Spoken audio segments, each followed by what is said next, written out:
Welcome back, ladies and gentlemen. Oh, I'm so happy for all of you because my first guest is a self-described male model. Please welcome back to The Late Show, the always sexy Jim Gaffigan.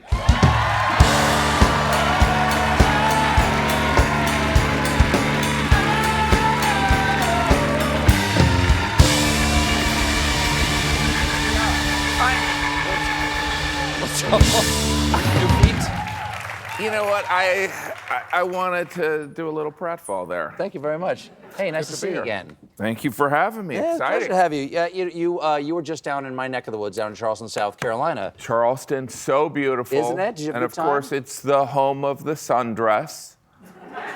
Every single woman in that city is wearing a sundress. I'm not complaining. I just think that women should be able to wear other things. Other than some dresses, But yeah. everyone is so beautiful and rich. It feels like you're in a White Lotus episode a little bit. Happy White Lotus. Yes, very happy people down there. Yeah. You called me recently, and which I always love hearing from you. I just want you to know that you called me at like 20 minutes to 3, which is when I'm getting ready to come down to rehearsal. It's a terrible time to call me, which I'm sure you must know. And so, I didn't. So you're in show business. So you called me at 20 minutes to 3, and I want you to know I was about to get in the shower, and when I was talking to you, I was buck naked. That was intentional. By the way, I was hoping to make me feel less uncomfortable. I was imagining you buck naked at the same time. Well, you know what's? I don't know if you encountered this. So I was on this conference call. You know, there were a bunch of Zooms about this, and it's with the Woodruff Foundation. They do fantastic work for veterans, and so they were like, Judy and Bob. Yes, and so they were like, Jim, you probably have some friends that could do this. And in that moment, I was like, I have no friends. I don't know. And so then I got off the Zoom and I was like, all right, I'm gonna reach out to everyone I know. And so I reached out to you because you're my friend. Was I first? You were one of the first ones, and you one of the first he said ones? yes right away. I did say yes right away. Yes. Yeah. So anyway, so you were not naked. I was not naked. I was dressed like a clown, but yeah. Okay, so as you said, comedy is just like a side thing for you now. No, right now it's just all bourbon. You've got a brand of bourbon here. Yes. And then it's called Father Time. Yes. That's your bourbon right there. Father Time bourbon. And it comes in 2 strengths. Yes. It comes in, I love this. There's this strength, which is just normal strength, okay? Yes. And then this is a high proof. This is 121 proof, so 60.7% alcohol. Please tell them what this strength is called. This is called empty nester strength. And so some of it is my journey with bourbon. Like 4 years ago, I wasn't even really into bourbon. Mm-hmm. It was the pandemic. I mean, I like to think that's one of my side effects from the vaccine, is that I got into bourbon. Sure. You know, yeah. And so. Are you a big drinker? I'm not, I'm not like an alcoholic, which is probably something an alcoholic would say, you know? I'm not an alcoholic. Especially since no one accused them of being an alcoholic. Right, they just brought it up. Brought out like, not an alcoholic. It's impossible to say I'm not an alcoholic without sounding a little bit like an alcoholic. Especially if you say it into a mirror, you know?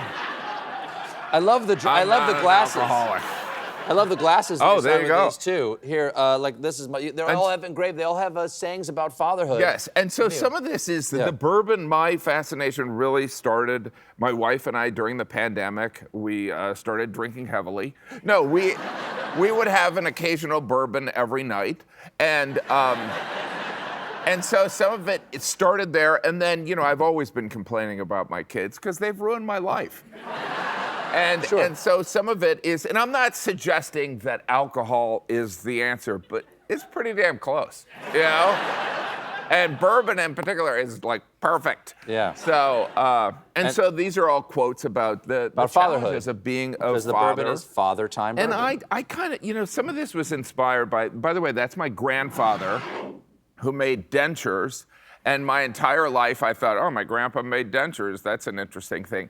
And then when I did Finding Your Roots, I discovered that he broke this cycle of my family had worked 4 or 5 generations in coal mines, and he broke the cycle by making dentures, which essentially launched my family into the middle class. So he's truly a hero. I like this photo. Not of that him. there's anything wrong with coal mining. I love his photo. I like that he's on the phone, clearly talking to a satisfied customer. That's one of the pictures I have. And this is another photo. That's another grandfather, Yes, isn't it? that's my mom's dad, and he was from Iowa. And you know, both sides of my family are just like Catholics that were escaping persecution. So okay. It's so good to bring up. please read what your All right, cup so says. there's different quotes. All right.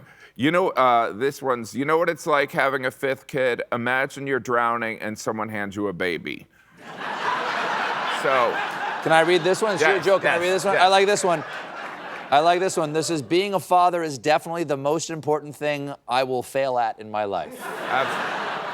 So should we try this stuff? I think we should. try it? Okay, do you want to do I know you like a what cocktail, what too. strength do you want to do? Well, Do you want to do empty nester? Or I like a high proof, but you know what? I understand some people like their bourbon approachable, but and as I've gotten into bourbon, I like higher and higher proof until I'm just going to be, you know, drinking a windshield wiper fluid, right? The thing about a high proof bourbon is that it has more effect than just 2 drinks. Oh yeah, no, I It's tell a you, sneak attack. I don't drink bourbon every day. That would be ridiculous. It's just at night, you know. We have to take a quick break. We'll be right back with more Jim Gaffigan, everybody. Stick around.